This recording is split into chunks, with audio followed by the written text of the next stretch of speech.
Welcome back, everybody. Welcome back to the Baby Back Rib Show. Just did my power rankings, so if you guys haven't seen that already, go check it out. Let me know what you guys think. But we're gonna hop in here and start recapping all of these games from Week 11. Like I said, up and down week. You know, we had one team that lost that I was happy about, and then we just had one game that I literally wanted to gouge my eyes out and jump off my balcony watching that first half. But anyways, we'll jump into that here pretty soon. But let's first talk about our Thursday night football game where the Philadelphia Eagles beat the Washington Commanders 26-18. Like I said, this is one of the most boring Thursday night. This is like a classic Thursday night game, I'd say. Very, very boring.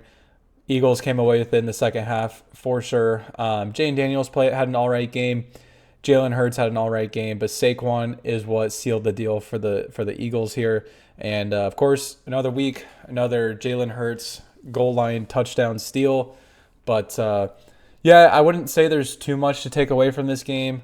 Other than that, the Commanders were able to at least hold their own against their division rival, who I think is a lot more superior, just talent-wise. I mean, this team is loaded in Philadelphia, so I think the Commanders, I'm sorry, losing by only 8 points. That's one score. I think that's good. It was in Philly. You have another game with them in Washington, so I wouldn't really be worrying too much. But the Eagles look so good right now. Saquon looks like one of the best pickups this offseason, aside of Derrick Henry to the Baltimore Ravens. And speaking of Derrick Henry and the Baltimore Ravens and depression and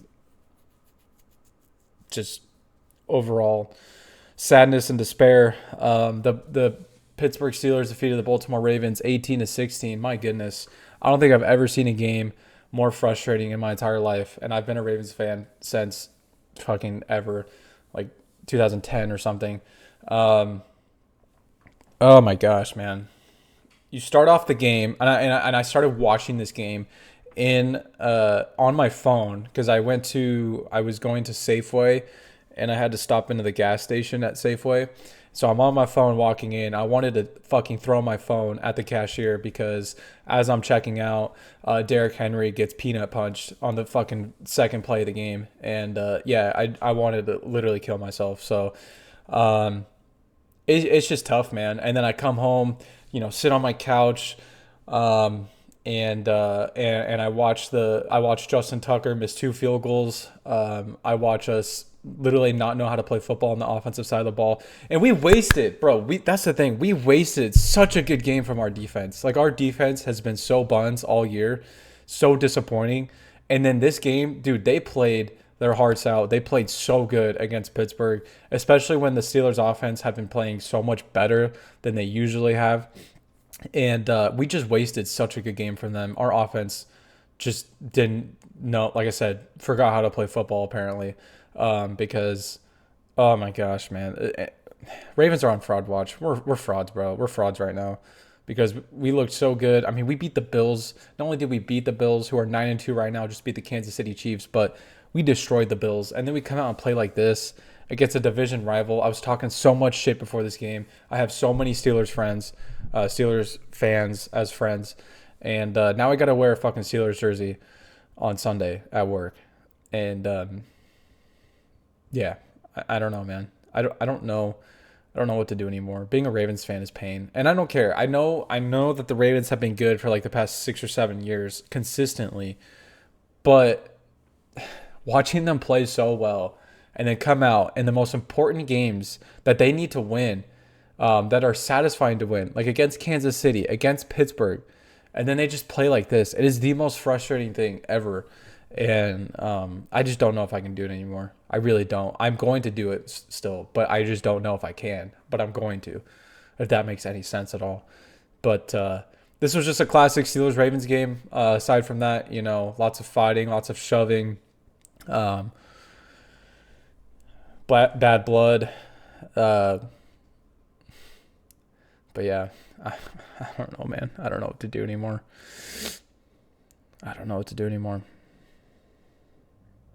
Fucking sucks.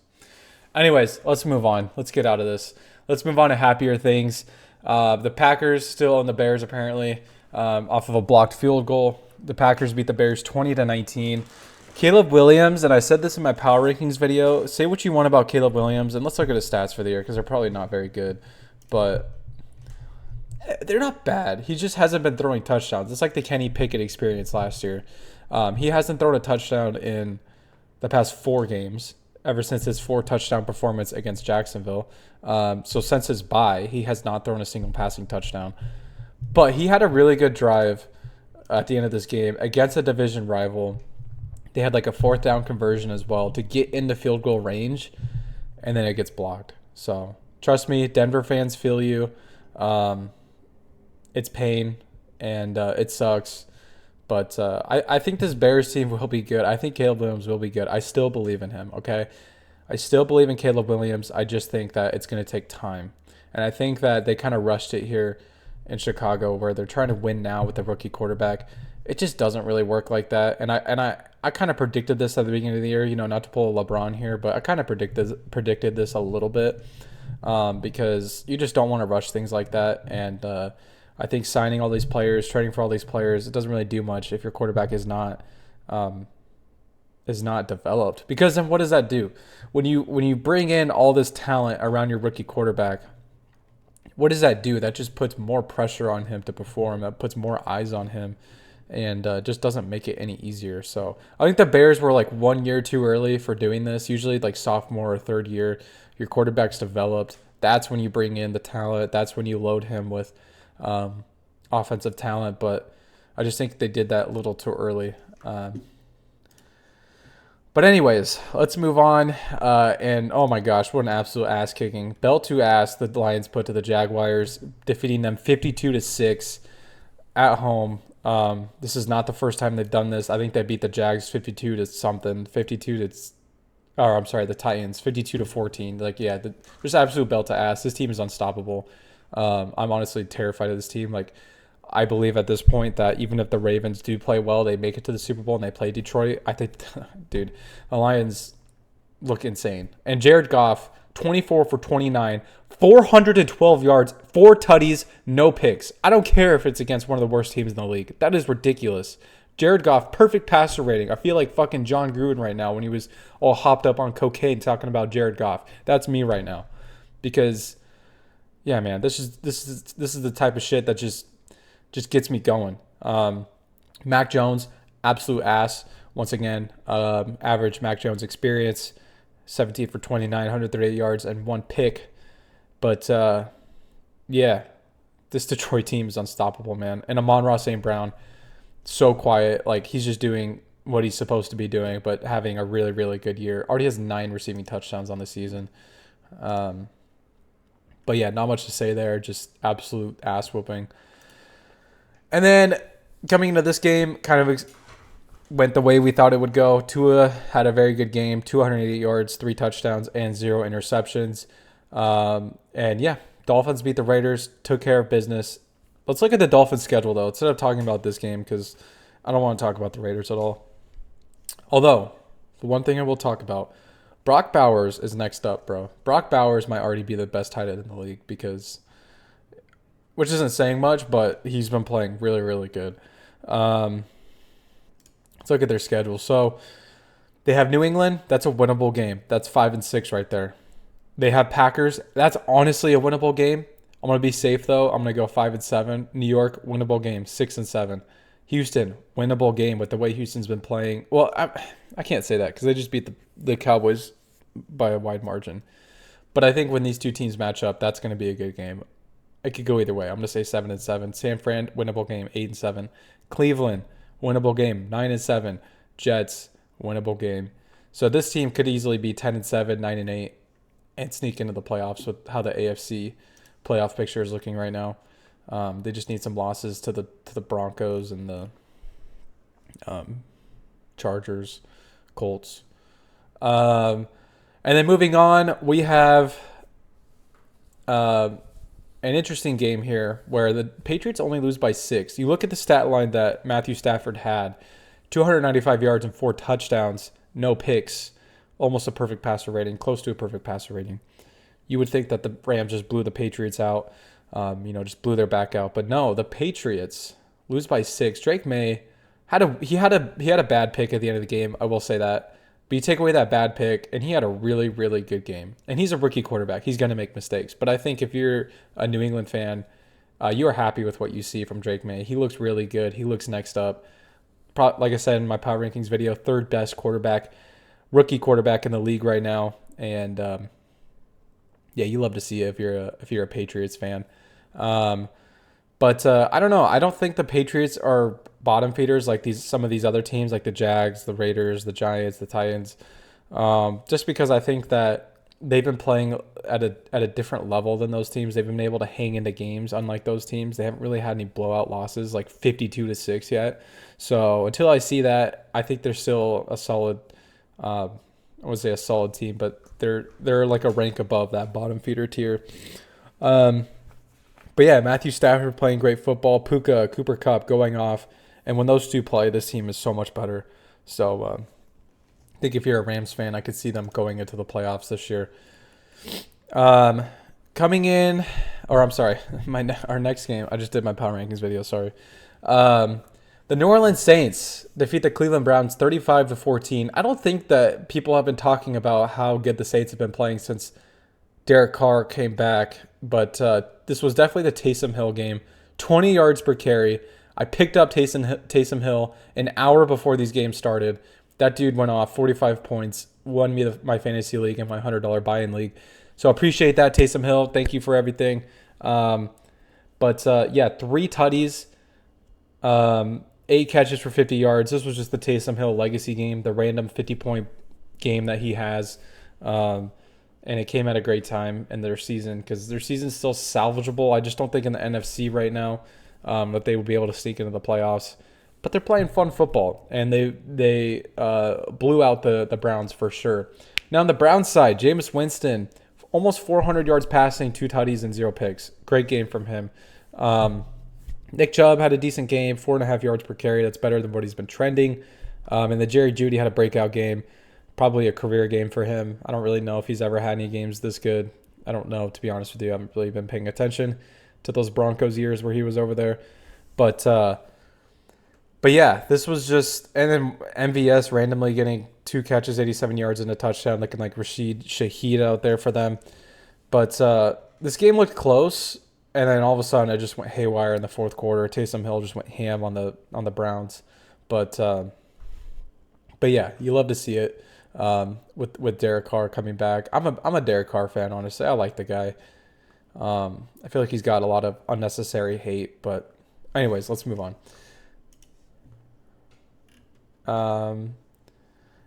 Oh my gosh, and this next game, dude, New York is so bad. The Jets are so bad. I don't understand how bad they are.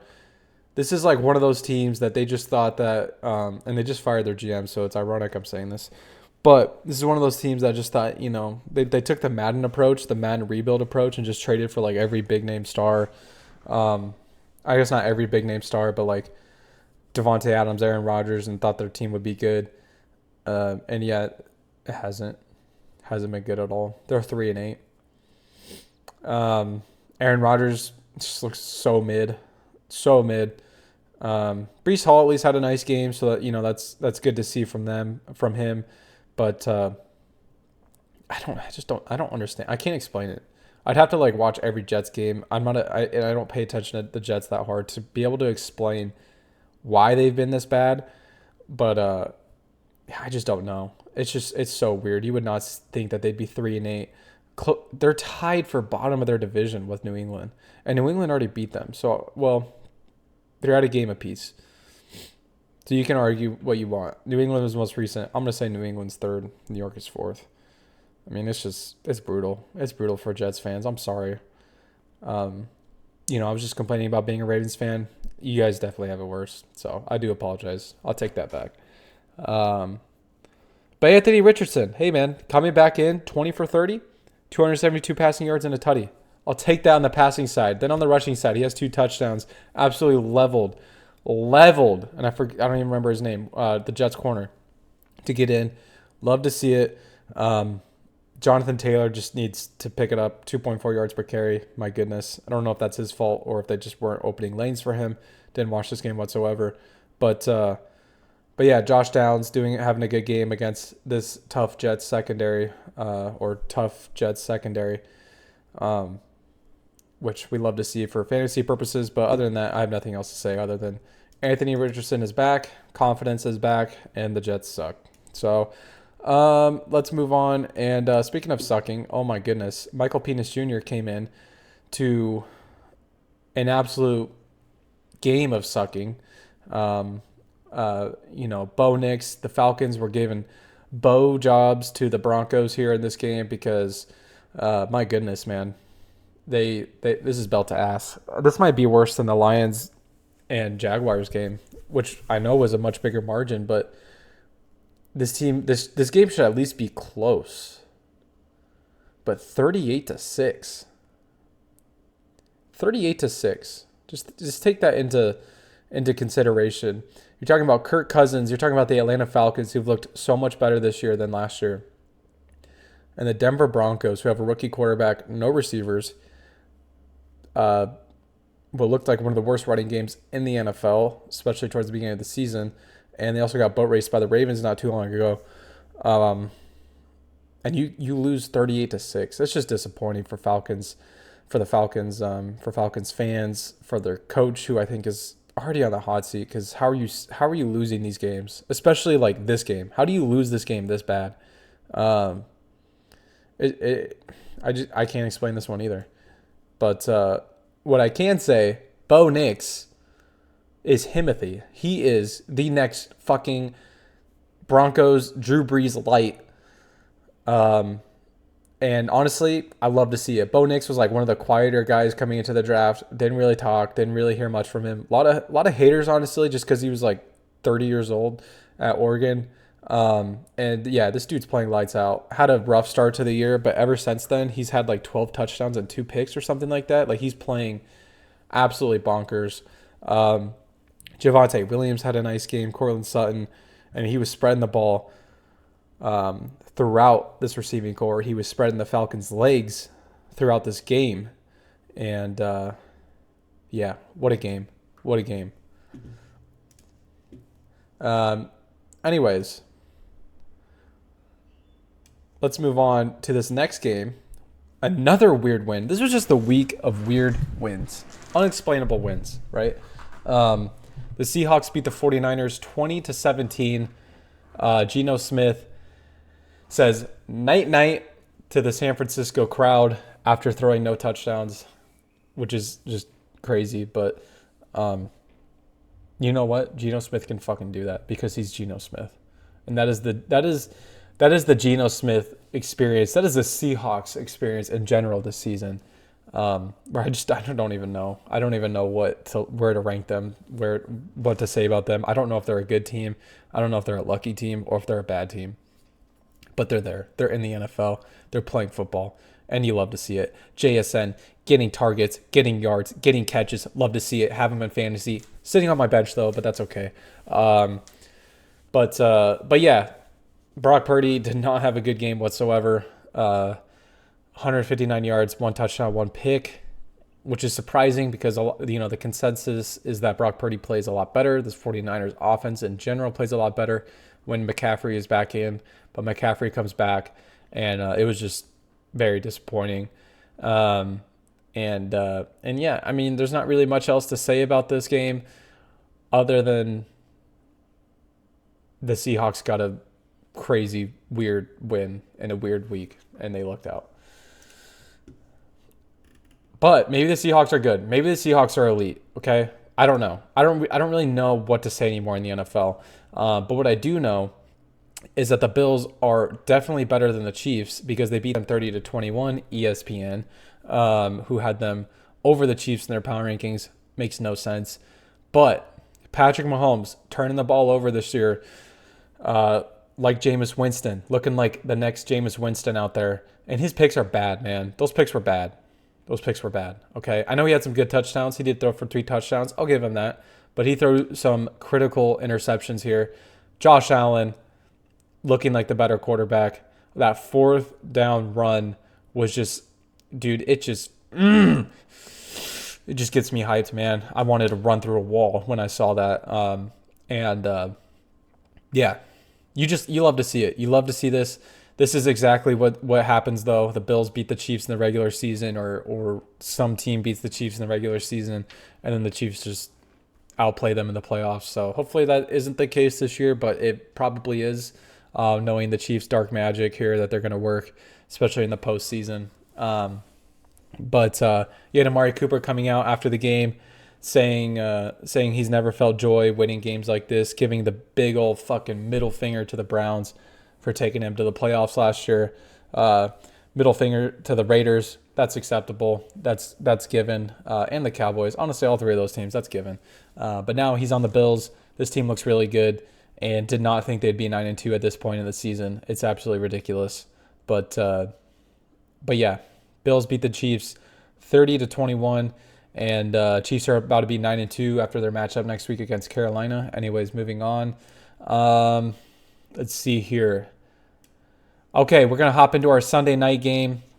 The Chargers beat the Bengals 34-27. I was plastered at Texas Roadhouse while this game was on, so I don't remember much of it. I do remember, though, that the Chargers were up like 27 to something, and like up big. Let's see. I can tell you right now because the fucking box score thing is right here. 24-6. They're up 24-6 at halftime. Justin Herbert decided to do nothing in the second half, and the Bengals almost came back, but then the Chargers showed up when it mattered most, won the game, and you love to see it. So 297 yards, 2 touchdowns, and 0 interceptions for Justin Herbert. So still a pretty solid game. J.K. Dobbins sealed the game at the end there with his rushing touchdown. I think it was 29 yards. I'm just looking at his longest rush, which I think was that play. Joe Burrow, another spectacular performance that ends in a horrible loss. Not a horrible loss, but just a defeating loss to his confidence. And just classic Bengals doing this to him, man. Oh, my gosh. T. Higgins, Jamar Chase have a nice game. They combined for 3 touchdowns.